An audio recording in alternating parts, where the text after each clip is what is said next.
Welcome to Ganesan media. இறைவனுடைய அருளால் நம்ம எல்லோரும் நல்லா இருப்போம். தொடர்ந்து ஆதரவு கொடுத்துட்ருக்கிற எல்லாருக்கும் மனசார நன்றியை தெரிவிச்சுக்கிறப்பா.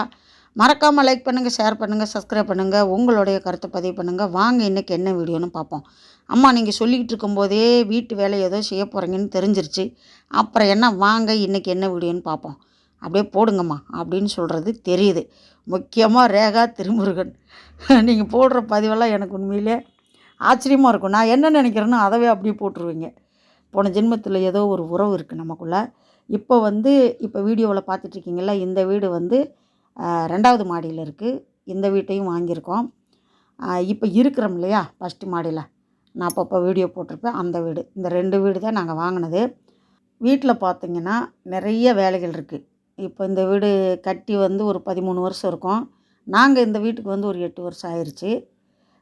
இந்த வீடை வாங்க காரணமாக இருந்தவங்களுக்கு நன்றி. ஏன்னா நான் வடபழனியில் வலசரவாகத்தில் நிறைய வீடு பார்த்துட்டேன். ஒரு 25 வீடு பார்த்துட்டு 4 வீட்டுக்கு அட்வான்ஸை கொடுத்து அந்த அட்வான்ஸை திருப்பி வாங்கி அக்ரிமெண்ட்டு போட்டு அந்த அக்ரிமெண்ட்டை இது பண்ணிவிட்டு அந்த புரோக்கர்களுக்கு காசு கொடுத்துட்டு இவ்வளவும் பண்ணிவிட்டு கடை பக்கத்துலேயே வீடு பார்க்கணுன்னு ஆசைப்பட்டேன்.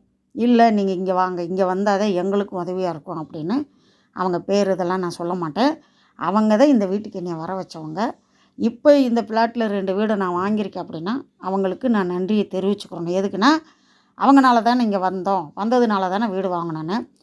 சில விஷயத்தில் என்னைய நிறையா கஷ்டப்படுத்தி இருந்தாலும், நிறையா பொய்யான விஷயங்களை எங்களுக்காக பேசியிருந்தாலும், இந்த வீடு வாங்கினதுக்கு, அதாவது இந்த 2 வீட்டை வாங்கினதுக்கு காரணம் அவங்க தான். 2வது, இந்த 2 ஓனருடைய சம்மதத்தோட அவங்களுடைய ஆசீர்வாதத்தோடு தான் நான் வாங்கினோம். அது எனக்கு பெரிய சந்தோஷம். இந்த வீட்டில் நிறைய வேலைகள் இருக்குது. ஏன்னா அந்த நரையான் அப்படின்னு சொல்கிறாங்க இல்லையா, அவங்க ஒவ்வொரு தலைவாசல்லையும் கதவுலையும் பூந்துக்கிட்டாங்க. அதனால் ஃபுல்லாக எடுத்துட்டு மெயின் கதவு நல்லாயிருக்கு. அதனால் இந்த ஏரியாவில் நிறைய வீட்டில் அப்படி தான் இருக்குது. அதனால் நாராயணன் என்ன பண்ணிட்டேன், நான் பொருளெல்லாம் வாங்கி கொடுத்துட்டு நான் வேலைக்கு போயிட்டு வரேன் அப்படின்ட்டாங்க. கீழேயே சிமெண்டும் அந்த அது என்னது எம்சாண்டெல்லாம் அதுதான். இப்போ ஆற்று மணலெல்லாம் கிடைக்கிறதில்ல. ஆனால் இந்த வீட்டை ஆற்று மணலில் கட்டியிருக்காங்க. நான் 2-3 பேர்கிட்ட கேட்டேன், நீங்கள் புது வீடு வாங்குறத விட ஒரு 15 வருஷம் 12 வருஷம் 10 வருஷத்துக்கு முன்னாடி இருக்கிற வீட்டை வாங்குங்க. அது ஆற்று மணலில் கட்டியிருப்பாங்க. அதனால் கட்டடம் நல்லாயிருக்கும். ஆனால் பராமரிப்பு பண்ணணும். அப்படியே போட்டோம்னா கஷ்டம்தான். இந்த வீட்லேயும் நிறைய பராமரிப்பு பண்ணணும். வீடு புது வீடா பழைய வீடா அப்படிங்கிறத விட அந்த கட்டடம் எப்படி இருக்குன்னு பார்க்கணும். ஆனால் இந்த பிளாட்டை பொறுத்த வரைக்கும் 10 வீடு, இதில் 2 வீடு நாங்கள் வாங்கியிருக்கோமா, எல்லாமே வாஸ்து பிரகாரம் கட்டியிருக்காங்க. கிழக்கு பார்த்த தலைவாசல் அப்படின்னா அங்கேயும் வாஸ்து பிரகாரம், தெற்க பார்த்தது வடக்கு பார்த்த தலைவாசல் இருக்குது, அதுலேயும் வீடு வாஸ்து பிரகாரம். அதாவது அக்னி மூலம் சமையல் பண்ணுறதுக்கு உண்டான அந்த இடம். அதே மாதிரி அதை விட்டால் வாயு மூலை. இந்த பிளாட்டில் இப்போ இந்த வீடு பூசிகிட்ருக்காங்க இல்லையா 2வது மாடி, இது வாயு மூலையில் கிச்சன் அமைச்சிருக்காங்க. நல்ல வெளிச்சமாகவே இருக்கும். இந்த வீடு தெற்க பார்த்த வீடுப்பா. இப்போ நாங்கள் இருக்கிறோம்ல அந்த வீடு கிழக்க பார்த்த வீடு. அதே மாதிரி ஃபஸ்ட்டு மாடி 2வது மாடி 3வது மாடி அது எல்லாமே அக்னி மூலையில் கிச்சன் அமைச்சிருக்காங்க. அதனால் முறைப்படி கட்டியிருக்காங்க. என்னென்னா இந்த இதுதான், இந்த சிலிண்டர் வைக்கும்போது அப்படியே கொஞ்சம் வேகமாக தள்ளிவிட்டு அது உடஞ்சது. அப்புறம் வாஷ் பேஷனில் அந்த தண்ணி போகிற அந்த குழாயெல்லாம் இல்லை, அதையெல்லாம் சரி பண்ணணும். நிறைய இடத்துல அந்த இதெல்லாம் பேந்து போயிருக்கு.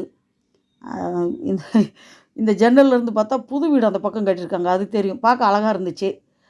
இப்போ இந்த கரையான் பிடிச்ச அந்த கட்டையெல்லாம் எடுத்துகிட்டு அலுமினியத்தில் போடலான்னு பேசிட்டோம். மேலே அந்த செலாப்பில் இந்த பில்டிங் கட்டி இத்தனை வருஷமாச்சு, இதை யாரும் கண்டுபிடிக்கல. பூசாமையே இருக்காங்க.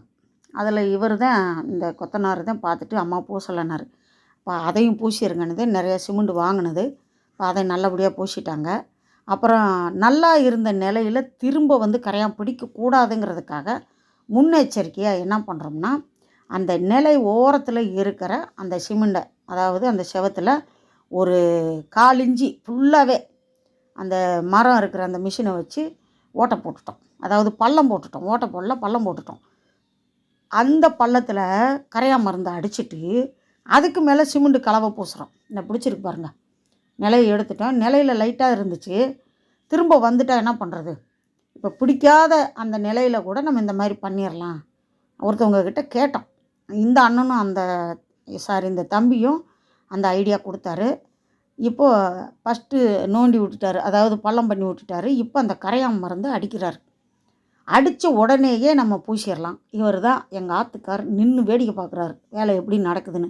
என்னமோ புதுசாக பில்டிங் கட்டின மாதிரியே.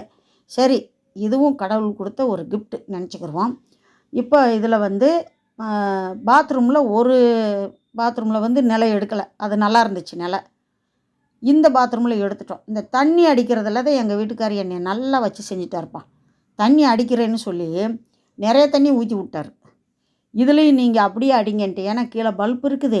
ரெண்டாவது இவருக்கு பக்கத்தில் ஒரு சுவிட்ச் போர்டு இருக்குது. இவர் தண்ணியை ஊற்றுறேன்னு சொல்லி அதில் இருந்தால் பாருங்கள், அதில் விழுந்துருச்சுன்னா சாக்கடிச்சிட்டு என்ன பண்ணுறது?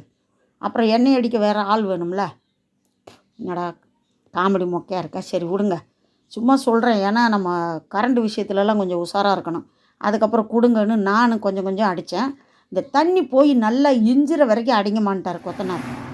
இப்போ நம்ம ஊற்றுற தண்ணி அது இழுக்குது பாருங்கள் உள்ளே. ஏன்னா சும்மா ஊற்றுனோம்னா டக்குன்னு இழுக்காமல் அப்படியே வலிஞ்சு கீழே வந்துடும், கழுவி தள்ள முடியாது. இந்த இடம் வந்து எல்லாமே டைல்ஸ் போட்டது, ரெண்டாவது வெளியே தள்ளுறதுக்கு முடியாது. அதனால் மாப் போட்டு தான் எடுக்கணும். இப்படி அடிச்சிட்டோம்னா தண்ணி பெருசாக வராது. எல்லாத்தையும் அடித்து முடிச்சுட்டு கொஞ்சம் பெருக்கி விட்ருவோம். அடுத்து வந்து அது என்னது பட்டி பார்த்து ஒயிட் வாஷ் பண்ணணும்ல. அப்பா என்ன பண்ணிட்டார், அந்த மேலே பூசி இருந்தார் பாருங்க செலாப்பு, அதுக்கு தண்ணியை ஊற்றுறேன்னு கீழேருந்து ஜக்கில் மோந்து ஊற்றி இந்த ரூமவே ஒரு வழி பண்ணி வச்சிட்டார். சிமெண்ட் கலவை கொஞ்சம் இருந்துருச்சு ஓரமாக, அதையும் சேர்த்து கரைச்சி விட்டுருச்சு.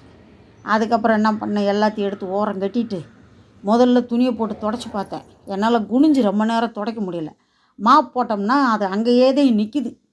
அதுக்கப்புறம் அதெல்லாம் கொஞ்சம் க்ளீன் பண்ணி வீட்டை க்ளீன் பண்ணி வச்சுட்டு அள்ளிட்டேன் முடிஞ்ச வரைக்கும். இந்த சொல்லுவாங்கள்ல, கையில் சொல்கிற வேலையை காலால் செஞ்சு பொழைச்சிக்கிறேன்னு, அது மாதிரி காலையே போட்டு தேய்ச்செல்லாம் க்ளீன் பண்ணேன். அதுக்கப்புறம் இந்த அலுமினிய ஜன்னல் போடுறதுக்கு கார்பெண்டர் வந்தார். இந்த ஜன்னல் போடும்போதும் ஒரு பிரச்சனை நடந்துச்சு. அவங்களுக்கு தெரிஞ்சது அவ்வளவுதான், நம்ம வேலையை பார்க்கலாம் அப்படின்ட்டு வேலையை பார்க்க ஆரம்பிச்சிட்டோம்.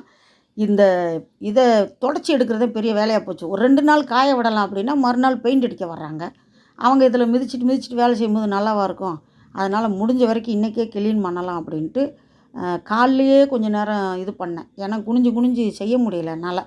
அது மேலே ஏறி வந்து செஞ்சு ஏகப்பட்ட வேலை, இன்னமும் வேலை இருக்குது. நிறைய வீடியோ எடுத்து வச்சுருக்கேன், எடிட்டிங் பண்ணி போடத்தான் எனக்கு டைம் இல்லை. ஒரு பாத்ரூமுக்கு வந்து இந்த கதவு, இன்னொரு பாத்ரூமுக்கு வந்து வேறு கதவு. ஏன்னா அந்த நிலை இருக்கிறதுக்கு இந்த கதவு, ஃப்ரேமோடு மாட்டுறதுக்கு வேறு கதவு. இந்த மாதிரி வேலைகள் நடந்துக்கிட்டே இருக்குது. இன்னும் கீழ் வீட்லேயும் வேலைகள் இருக்குது. முடிஞ்ச வரைக்கும் அப்பப்போ செய்கிறேன். ஏன்னா நாராயணன் வேலைக்கு போயிடுறான், நானும் எங்கள் வீட்டுக்காரத்தையும் செய்யணும். சிவக்கண்ணனுக்கு வரதுக்கு முடியலை, பிக் பாஸ் ரிவ்யூ போயிட்டுருக்குல்ல.